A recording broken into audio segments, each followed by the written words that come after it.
Our next presenter is Mr. Michael Schwarz, head of the National Federations of Sport Coaching in FIBA Europe. He is the coordinator of FIBA Europe Coaching Certificate Program. The FECC program was created to enhance the knowledge of European basketball coaches in the area of the development of young talents. Mr. Schwarz gives his presentation with the title FIBA Europe Coaching and Coaches Development. First, may I ask Associate Professor Nenad Trunic, our Deputy Director of Sport, who is a FIBA Europe lecturer and member of the coaching team of the Serbian men's national basketball team, to share some of his personal thoughts about Mr. Schwarz.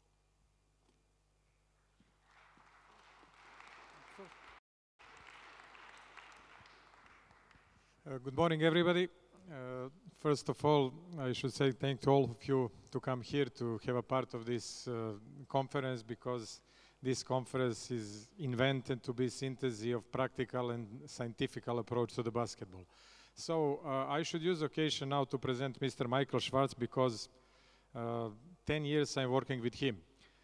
In FIBA Europe coaching department, he's boss of national team and coaching department in FIBA Europe. So he's father of FECC program. This is FIBA Europe Coaching Certificate Program. He will talk a little bit more about that. But preparing my speech today, I count that from myself, I share my words with more than 10,000 coaches in 10 years. So thinking about Michael, probably he can arrive on 30,000 coaches. So for all of us, just one simple message. If you can get just one sentence for each presentation, for each clinic, you are rich and you are better than before. So I'm very happy because Michael is always involved in youth, in coaches development as a foundation of basketball as a sport. And really, I should say that personally I have a lot of benefits having a part of FECC program and having him as a friend, boss, whatever. So usually he's going to present me, so I'm using this occasion to present him. Thanks again for everything, Michael. Floor is yours.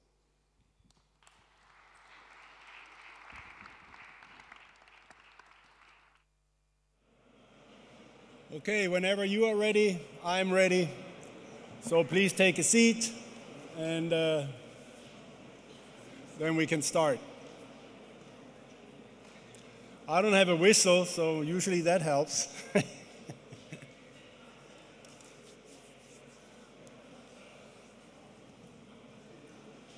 Everybody ready? Up there?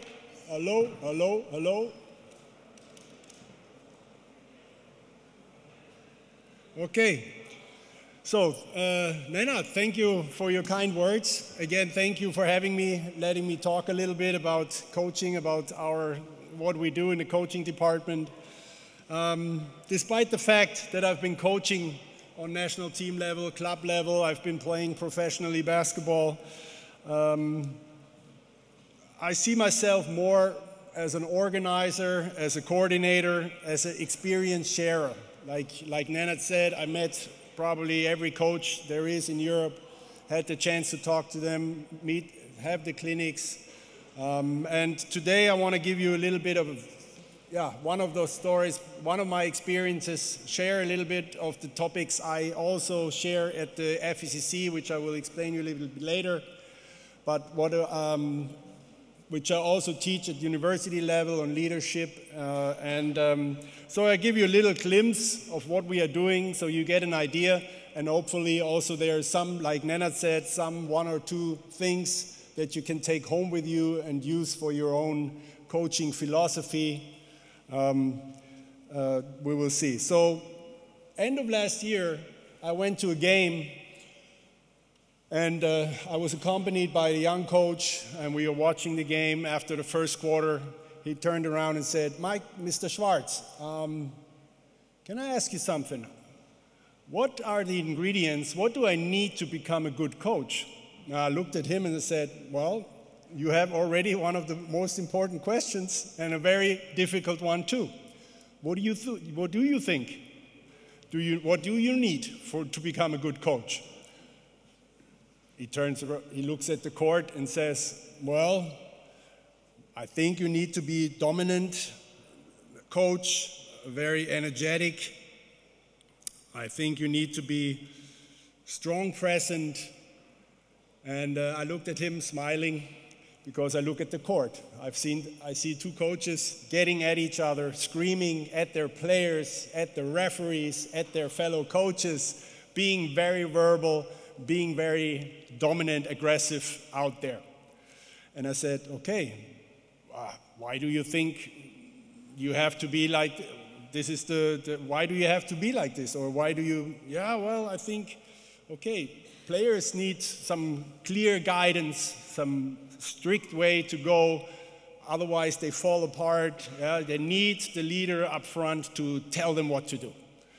I said, okay, but is there something more on that? And he said, well, or do you see something else within here? I said, well, no, I see them screaming. I said, okay. This conversation I'm having a lot of times. I'm having this very often. Because what are we teaching? And everywhere I go, mostly, the teaching is about positive reinforcement, collaboration with your players, creating an environment where the players feel supported and taken with them. And then you see those two coaches, older ones, screaming at each other, and this is a conflict. And they are saying me, well, you're telling all these nice things, how you have to be positive and blah, blah, blah. And then these are the most winningest coaches out there, and how does that fit? I say, well, I mean, first of all, they are screaming coaches, and they're the successful screaming coaches. So I'm telling you, the successful, which you don't see right there, they build a very strong relation to their player beforehand. They built a very strong foundation where the player at the game can handle the screaming or whatever. But before, it was a lot of work to find each player, his strength, his character, how he ticks, left brain, right brain, and how to address things. And be sure the coach knows exactly how far he can go with each player on the court. Nevertheless, so this is always the point why I'm trying to more or less explain how the situations are there still, but I think we are changing, and I think the future of basketball and especially coaching is going in the direction what I just said. It's going to be positive collaboration, positive reinforcement, and it's more like a we than I tell you what to do. And we can see this probably more in the NBA. I know some of you will say, okay, NBA, the coach is just a puppet because the LeBron James tells the coach who to put in and who to buy. But on the other hand, you see also the good coaches there, also in college level. It's a collaborative style of coaching. And I think we need to go in this direction, and this will be the future.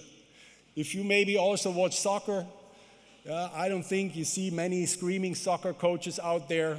I think there are a lot of coaches who are really, it is going to be in this direction. So we are reinforcing this, and we are going in more and more in this direction.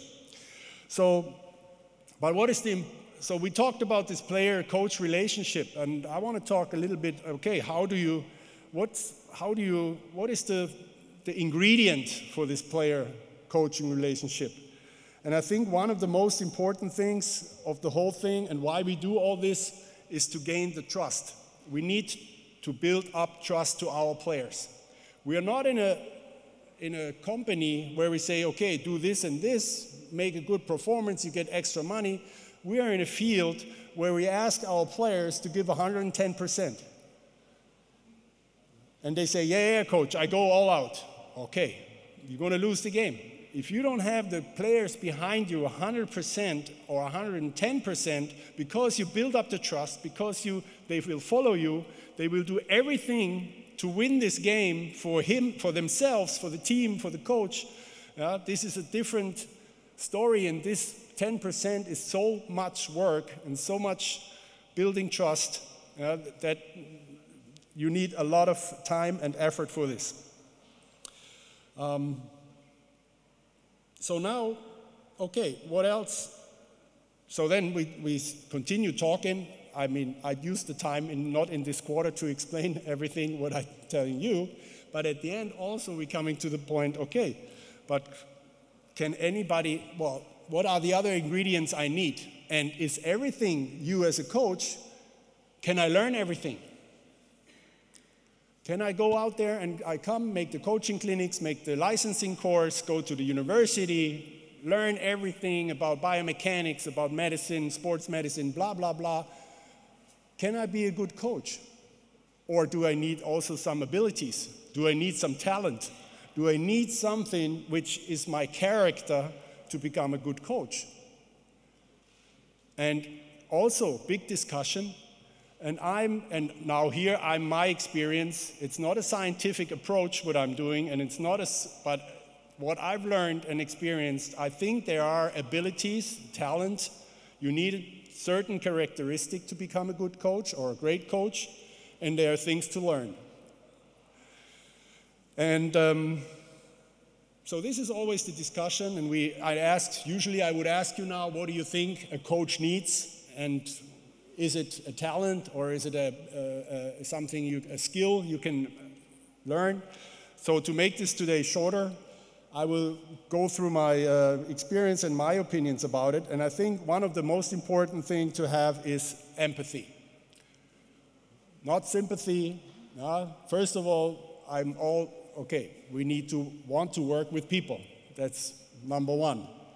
But I need to be able, empathy, I need to be able to care for people, to put myself in the position of a player, to feel with them, to have a real concern about the players. Again, always thinking trust. Up there is trust. So how do I build this? Empathy. My social skills have to be on a very high level, and I really have to have the interest in the people. I can say, hey, player, how are you? How was your day? Well, I'm not feeling too good. Why? What's happening? Yeah, my girlfriend left me. You are 18. There are a lot of mothers with pretty daughters out there in the world, so don't worry about it. This is one way, and I don't know if this is really getting the problem or the concern or the state of feel what this player has, or if I'm really caring and asking, okay, what happened? Get into a conversation, feel with a person. Difference. Is this something you can learn? Definitely. You can learn some practice like asking questions. How do you get the interest? How do you show interest? Oh, I see what you're saying. Can you repeat? These are communication skills, but I think real empathy is within you. Either you care for people, or you say, okay, I have to ask him, I care, but actually, no. I think this is something you learn, again, talent, you grew up with it, your education, your parents treat you like that, and you have it within you. So that's number one. Number two, self-assurance, self-belief. It's a difference to self-confidence. Self-confidence is some ability you're learning. I'm shooting 100 threes a day, or 200 threes a day, or Petrovic 500 threes a day, and I become confident that in the game I'm going to make the next three-pointer. So I have some self-confidence in myself and my abilities, what I can learn. Self-belief, self-assurance is something else. Self-assurance comes from within. I believe in myself and my decisions, in the way I approach things. I think I do a good job in general, okay? This is also something you get when you're small, on the education, trust of your parents, how they raise you, and this is, I think, one of the most important things to have, because without that, you lose with 20 points, you sit on your sofa, the media is killing you, you are the worst, he's the worst coach ever, and you're sitting there and I say, oh my God, I have to change the whole concept. I have to kick out 2 players. I have to fire whatever. And you're doubting everything. That will kill you. That closes you. That will make you suspicious for everything. You won't listen to any critics because they could be trying to kill you, to criticize only you. And you won't close. You're going to be stricter to your players. You're not allowing them to do something on their own, to be creative, because you want to have discipline. You don't want nobody to see that you do something, that you're not the master of the whole situation. If you're self-assured, you don't have a problem with that. I'm telling you, 10, 15 years ago, in Germany, when I was national team coach, we had a problem with creative players. And it was easy to see that coaches are so much not as sure about their profession, about themselves, that they're trying to be very disciplined. They call the plays. They tell you exactly what to do as a player. And the player just looks at you, 5, okay, we play 5. Whoop, pass, cut, go, pop. And as soon as they did something creative, jumping out, calling their own play, they get crazy. How can you undermine my personality, and that was a problem. So I think if you have self-assurance, if you believe in your things, you can be more authentic, you can be yourself. You don't have to fake something to protect your image. You don't have to do this. It's much easier to be positive. And I think to being positive, it's also something very important to the players. Honesty is a thing. You're less self-centered. Your ego is much lower if you don't need to show your ego. And that's also very important. You are not the most important part of the team. Players are. Take yourself out. You don't need it. You're okay. You're more stress resistant. You don't have fear of the future. How many coaches do things to keep their job? Because, hey, if I get fired, what do? I never find another job, blah, blah, blah, blah. They do whatever the president says. You're already lost. If you have the self-insurance, hey, I do it my way. I cooperate. I listen to feedback because I need feedback. I'm okay. If they are not happy, if we're losing, that's the consequence. I'm finished here, and I take the next opportunity. But how many coaches, if you think about it, do you see in your past, they just fight for their job. They are scared. And that's a big thing. Also to be vulnerable. Also, again, trust. You need to open yourself also to players. You need to have the possibility to open up, to be vulnerable to your team, to open yourself, to gain that trust. You are with them in the same boat. You also have things you want to share, and so on. That builds chemistry and trust within a team.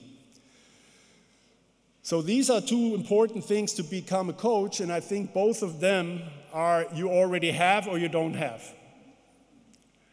As I learned from our psychology experts, and there's always, if you're sitting now there and say, hey, Mr. Schwarz is telling me, shit, I have to quit coaching because I have a problem with one of those two, there is always help. There's always a way to come over this and to make this better. But you need to, I'm just telling you this to see if you have your ingredients. If you see you're struggling, maybe there you get some expertise and some teaching on that to do this in this way better, okay? So these are the two ones I think you need to have. There's another one, passion. Passion, desire to do your job. I can go out and do my job the best I can do. I can say I'm disciplined. I will come every day to practice. I will do my work, and I give 100%. It's not the same. To be a coach, you need to have some kind of passion inside. You need to go the extra step. You need to burn for this coaching, for this sport. Also, players will see this immediately. If you're just coming doing your job, or if you really are into this. And also, this is something, it's given with you. If you do go to a concert, you either enjoy the music, nice, or you go crazy about them. Oh, wow, this is the best, and it really gets into you. I need to find a DVD, I hear to them, blah, blah, blah. Same with the sport. Either you love it, you do everything for it, it's your life, or it's just the work. It's a difference. And I think with passion on the highest level, every player, and you know, players are watching you all the time. They test you all the time. They will see this if you are living for what you do and if you are passionate about it. Then we, of course, leadership. Also question, I'm still with the abilities. I'm still with some talents. Leadership, also here, a lot of things you can learn, which we'll talk in a second about it. But also leadership is something you have or you don't have. They made survey with twins. I think they were 3, 4 years old, and they made social tests with them, and same parents, same education, and always they see, okay, what are we doing today? The one is going, the other one, okay, let's do this, follow. Running, all the friends come with them. One is always going ahead, doing things, the other one follows. Already there, 3, 4 years, same pair, everything the same, but there is a difference in either you are leading or not. So I think also this is something you are born as a leader or not. Of course, here we have more, it's a gray area. There's a lot of things you can learn to become a good leader. So we talked about it, and here's some, to make it a little bit more graphical. I believe strongly it can only work in the future in coaching in this way. You cannot be the autocratic style where you whip, run, go, whatever you do. You lose the game, you shitty team. I told you everything you need to have, why don't you do it? This is not going to be the way to work with a team. It's always we are in one boat, we win this thing together, we lose together, we celebrate the championship together, and so on. So leading by example, being together is key for success as a coach. Now we're coming to more or less the skill set which you need to have. I'm going to go a little bit quicker through that, but I want to still touch some points. So I think these are things you need to have, to learn. Communication is one of the things.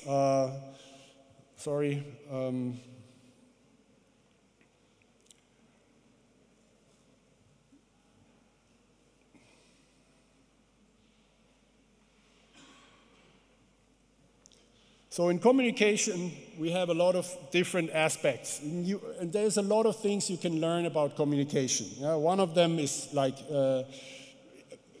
how to talk to the player, pedagogics, didactic.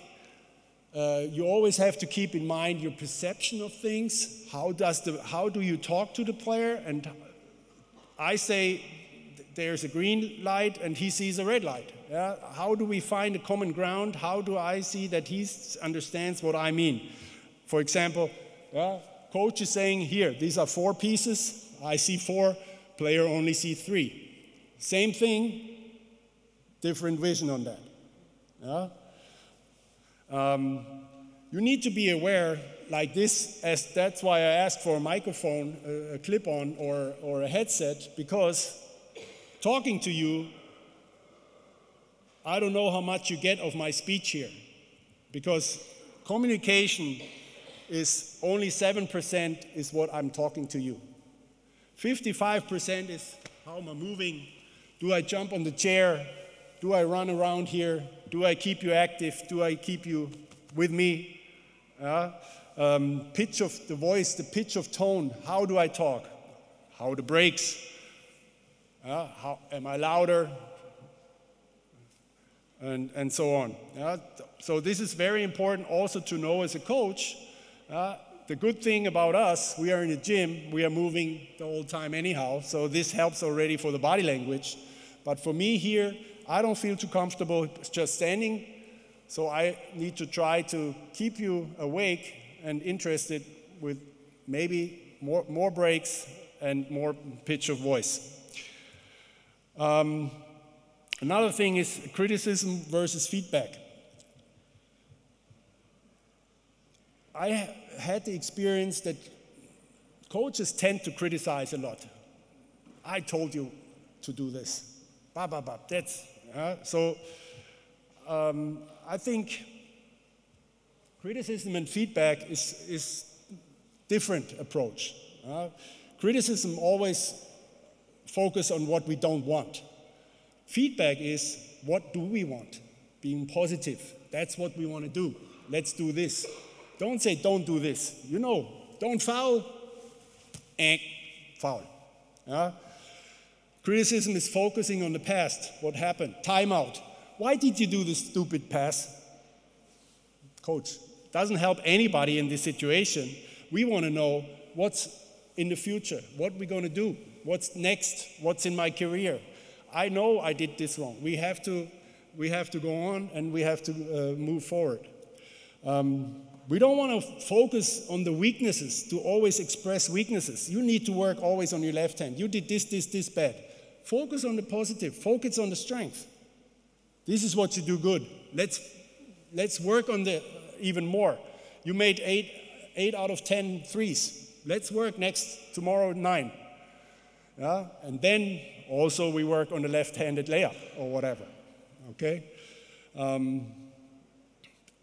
Criticism is always, when you talk to players, you will see players deflate. Frustration. Feedback should inspire. Yes, coach. Okay, super coach. And also again here, trust, self-assurance. Always comes back to the same thing. Do I need to criticize to show that I know much better than you do? I want to show that I know everything and you are not doing what I told you and I'm pissed at you, whatever. This happens in coaching. We don't have to lie. Can I be out there and being positive, take him with me, pump him up, giving a feedback, using sandwich methods, and so on. I hope you all heard of the sandwich method. I'm not going to go in detail about that. Criticism says you are the problem. Feedback says we can make this better together. So please have this in your mind. Please, if you are the positive coach, congratulations.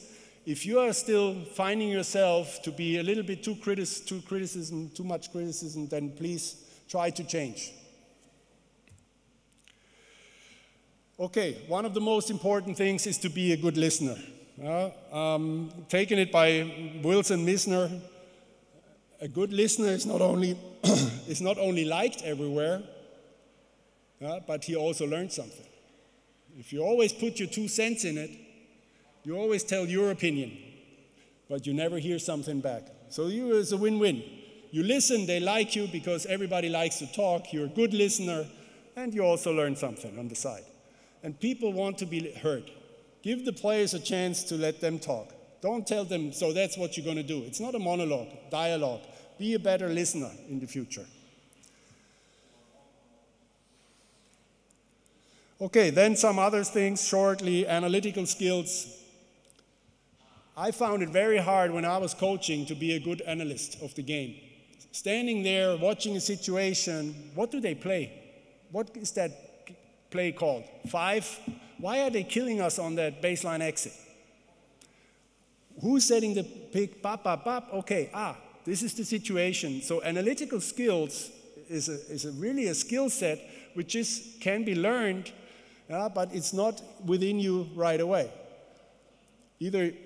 So you only have this fraction of a second to see, okay, this is the situation, timeout, players, okay, this is what we have, this is what we're going to do, this is the solution, but before I need to have the analytical skill set to recognize the situation. 5 against 5, basketball, quick game, everybody's moving fast, it's a skill. You can learn, you can watch videos, experience on the court, watch the videos, try to draw down the plays. Maybe at the beginning you start drawing a play, you need another time, maybe you need a slow motion, but then you have the play.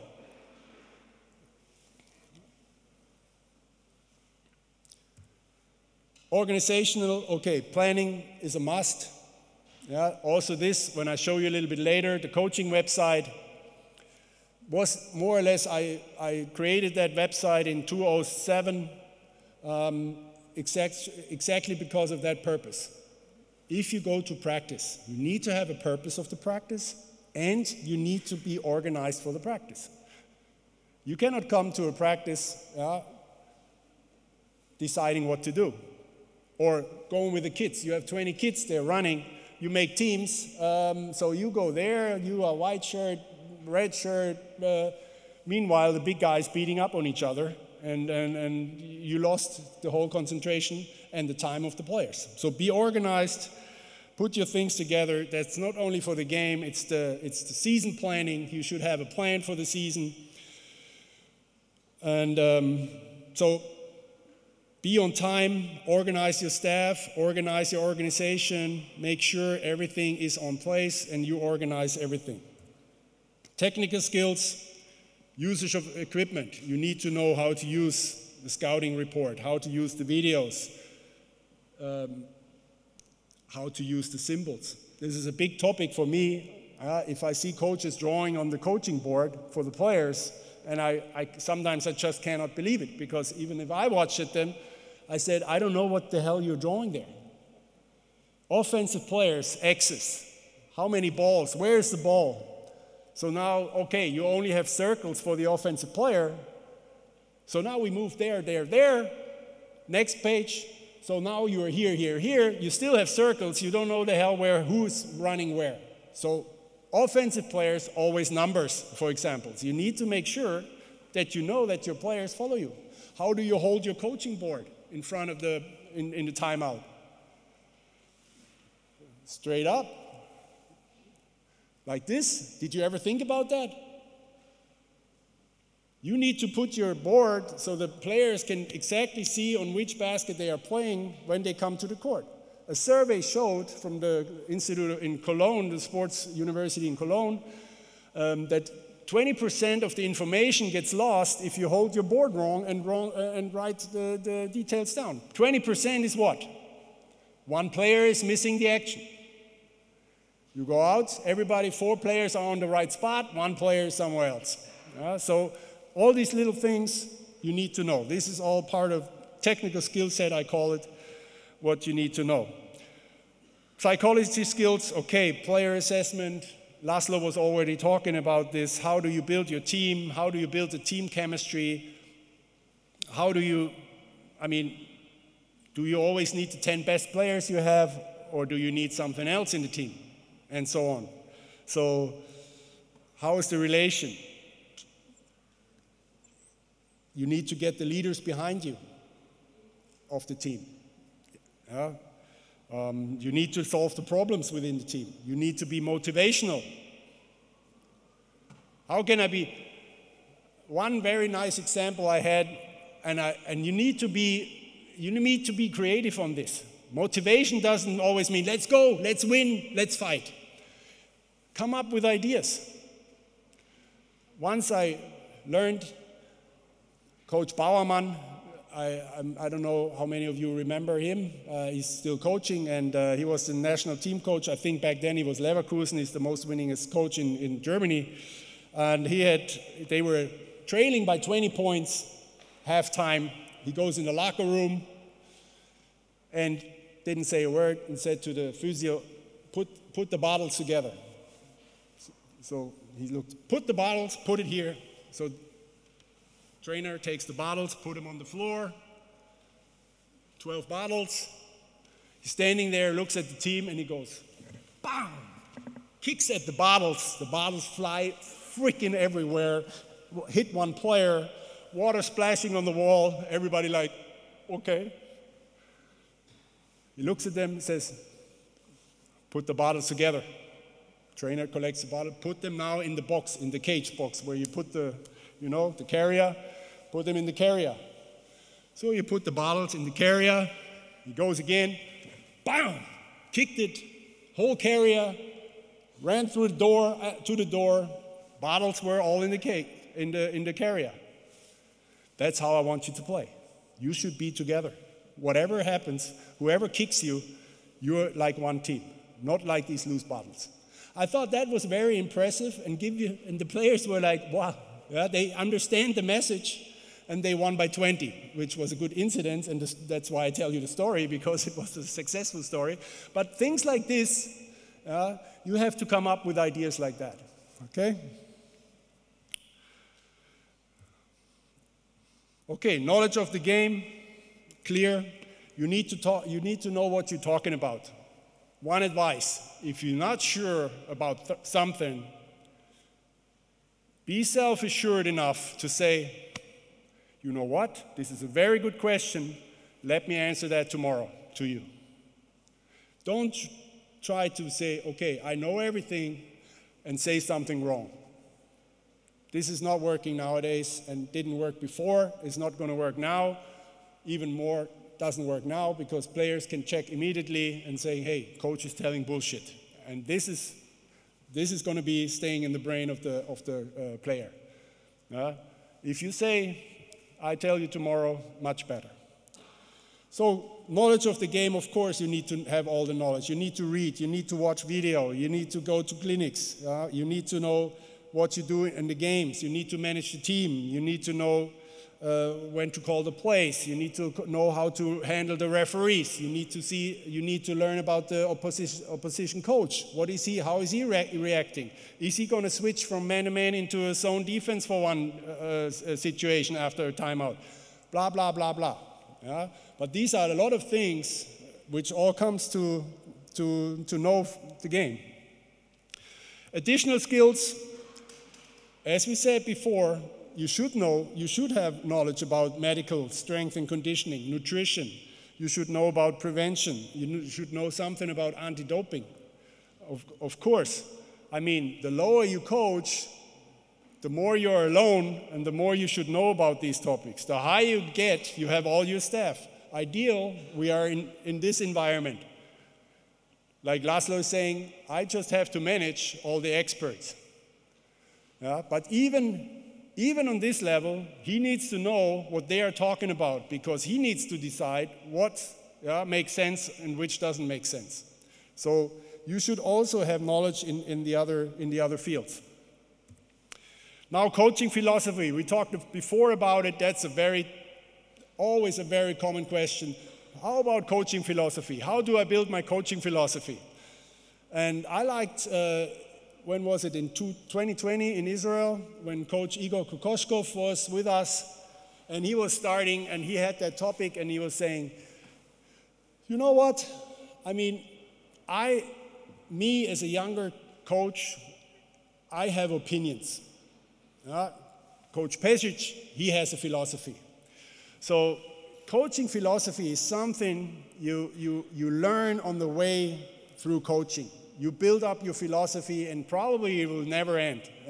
But you get ideas, you know what you want to do, you create your defensive concepts, you adapt them, you learn, and the most important thing about it is how, from all the other coaches, you take something, how do you implement it in your work?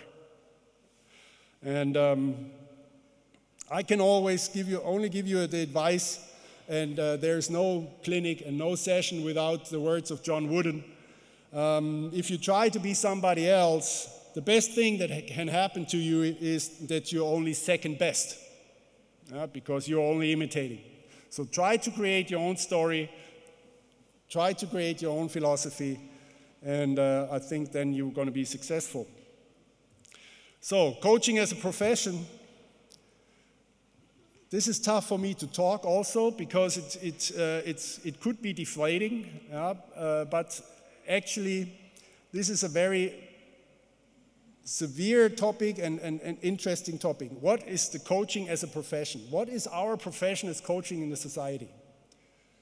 I mean, maybe some of you coaches already lost maybe a job, and they have to go to the unemployment center, and they go, okay, what's your profession? Well, I'm a basketball coach. Let me see. Well, there's no such thing as basketball coach. Well, coaching. No. Well, I don't know. Trainer? No. Teacher? I'm not a teacher. No, you're not a teacher. You don't. So what am I? Yeah, put sports management. So one example. Other example, my former wife was a doctor, and she introduced me to her professor, and I would like to meet you, my husband. I say, hello, how are you, blah, blah, blah. So he introduced himself. I'm the professor of the heart, of the cardiology, and I'm doing blah, blah, blah, blah, blah. I said, very interesting, great responsibility, blah, blah, blah. And then he asked, yeah, what are you doing? I said, well, I'm national team coach for the German national. Oh, very interesting. I'm also coaching. I'm doing this once a week. I'm coaching my little kid. So he puts himself like as a part-time job.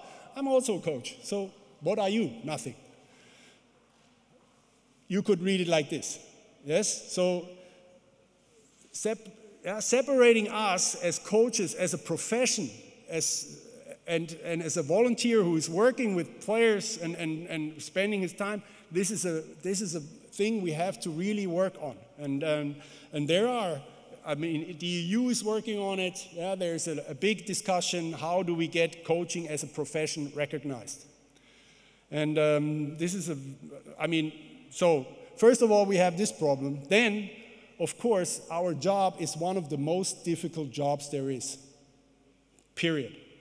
You can be a pilot, okay. You need to know these instruments, these instruments, these instruments, okay. Very difficult also. But we need to be teacher, second parent, knowledge of the game, coaching. Yeah? We need to sell values like we can do this together.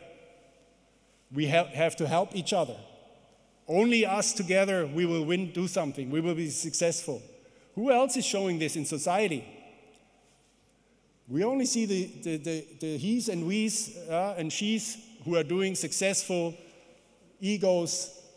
Even NBA, LeBron James, that's him who is successful, not the team.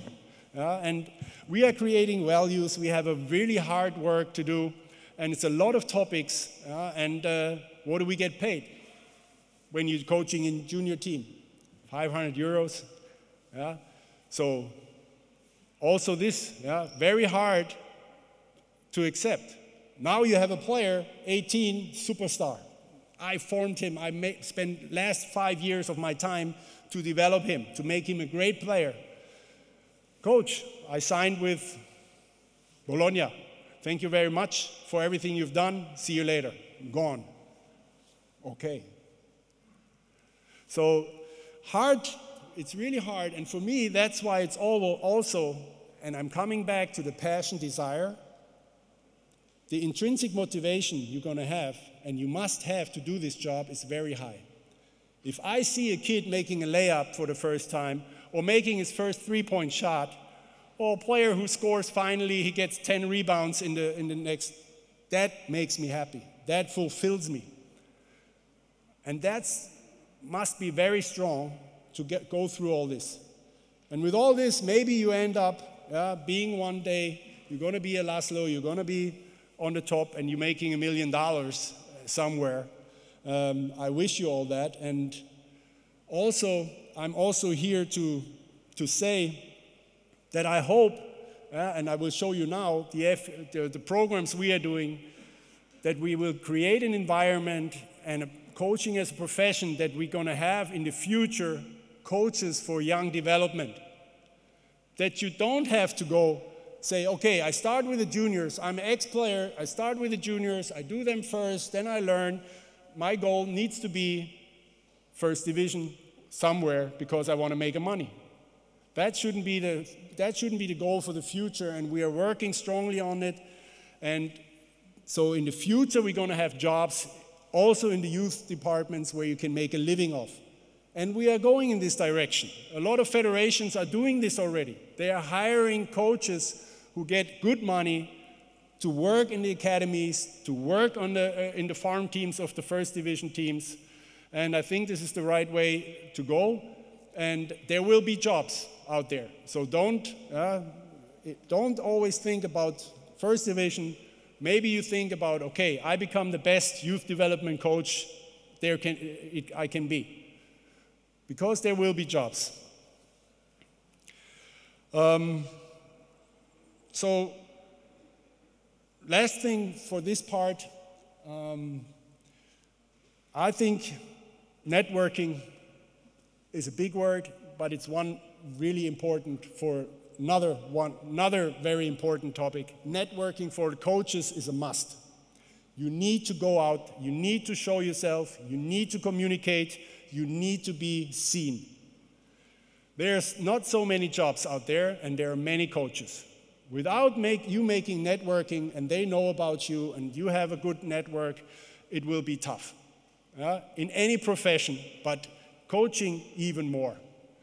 Try to hook up, try to connect, try to give your name, try to make friends everywhere. That's the only recommendation I can give you. So, that's about a little essay or a little part of what we do for the program. Now I give you a little insight, really short, about what we do in the coaching department. I started in 2005 in FIBA Europe. That's a long time ago. So we have 3 strategic pillars I created back then. One was we support the federations. Like if Hungary comes with a federation, say we have a coaching clinic, and we're going to send our experts we know to create. This was Kokoshkov in Israel, for example. So we will organize a lecturer, an expert in any field to come to your clinic. We will support financially also this person. We will pay their fees, their flights. So this is one part to create a better coaching experience in the federations. And second thing is the coaching website. Who of you know the FIBA Europe coaching website? Raise the hand, please. Not too many. That's a shame, because this is what I told you before. Try to look in. It's self-explaining. It's free for anybody to use. It's no app-in buys or whatever. It's all free to use. You can create your teams, you can create your practice, you have drills, plays, and everything there is. Just take a look, coaching.fibaeurope.com. We have around 50,000 registrations on that. We have over 100,000 for the app, which is also existing. It's almost the same like the website. They work together, you can sync your things. Just take a look. I think it's worth the 5 minutes of taking a look. FECC. So, FECC was born in 2007, and the purpose of it was to create a course where we really focus on the coaches who are developing young players. And one of the keys were we want to work about the details. We want to be on the details. You can find millions of drills, millions of plays, you can find in the internet. But how often do you find really the details of a certain skill? How to really exactly do it? And that was one of the things why we created this. We wanted to have the coaches.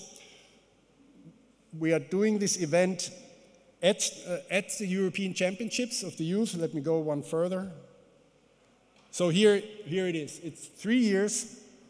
It's a 2-year program with 3 stages. We're coming together, we meet together at the Under-16 European Championship. We have a 9-day course, and then we meet next year again at the Under-18 and then at the Under-20 level. So it was also back then, it was not that we have every game on YouTube, but still nowadays it's a different experience if you're at the games, you're watching the games, and we work and we include the games into our work.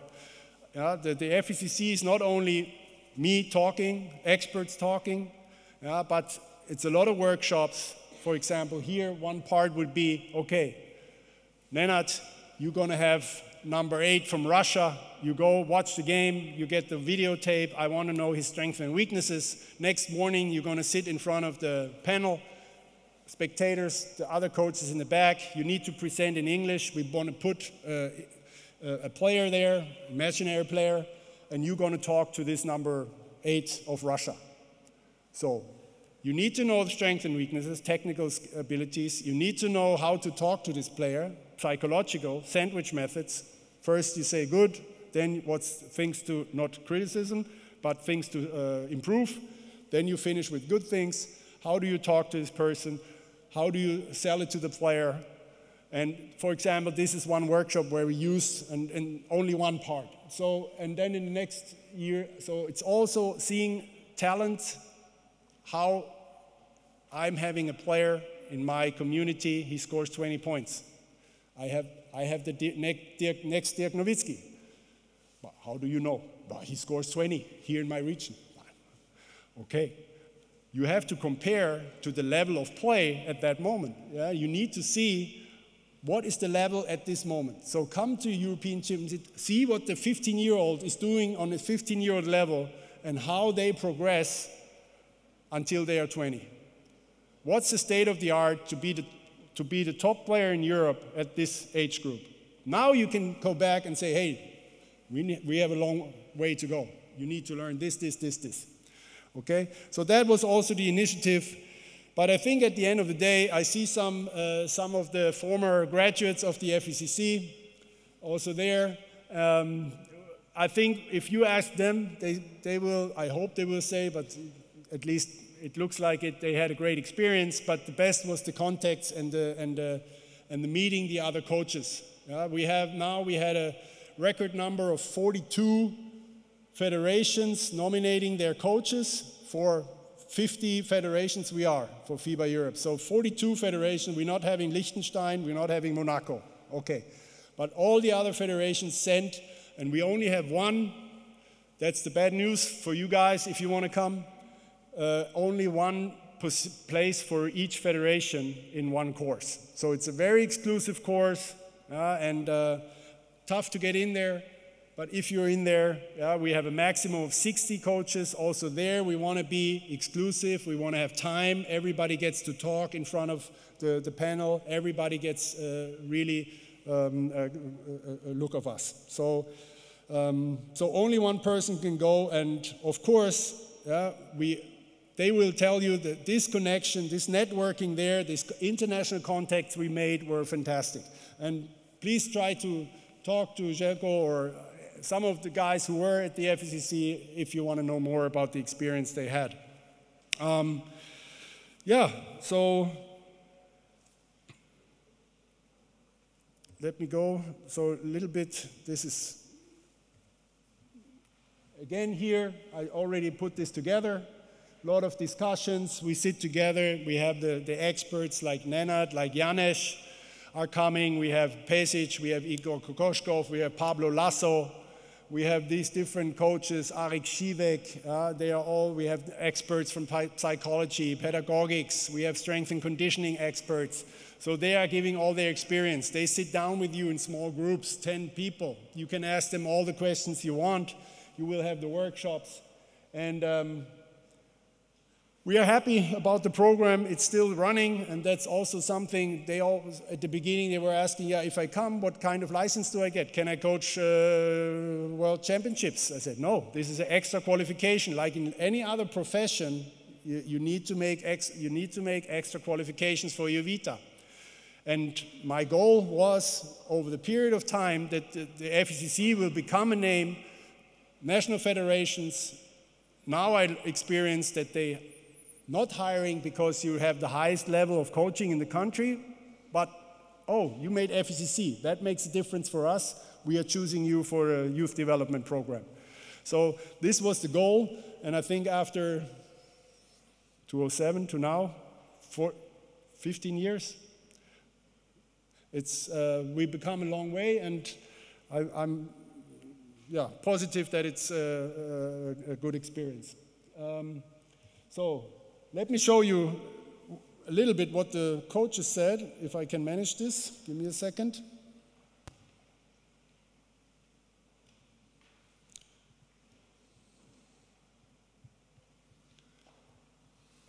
So I hope now we also have sound.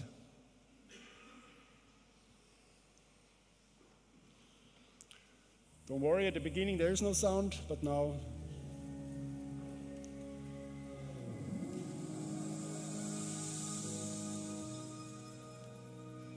feel very proud that I see some of the coaches that have been through the program coaching at all different levels around Europe. I think that's something that it makes us very proud of it. And for me, it's a pleasure to be here every year.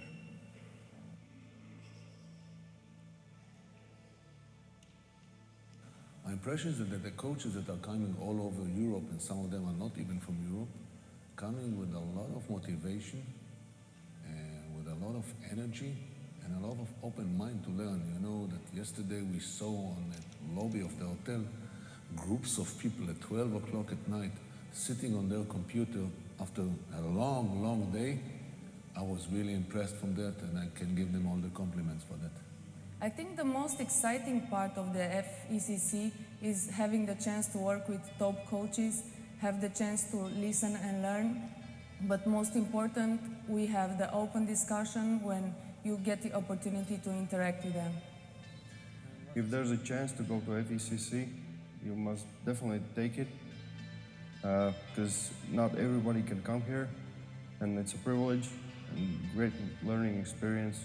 For me, this program helps me become the best coach I can be because it provides basketball knowledge, but also knowledge from the connected fields like psychology, nutrition, and so on. On my job, that when I was a sport director in the Israeli Federation, I sent coaches to the FECC. And one of the reasons that I send them, I think that the exposure for young coaches to meet other coaches from other countries, to see different cultures, to see different ideas, to see different angles of coaching basketball, plus the coaches that are giving the lectures, and be part of a group like this while there are these discussions every night and every day and every moment during the day, and talking 1 week only about basketball, and it's connected to under 16, under 18, under 20 championship. I think it's ideal for young coaches to develop to be very good coaches. And I think it's at the end of the day, when these coaches are coming back to their countries, it helps the basketball in their countries.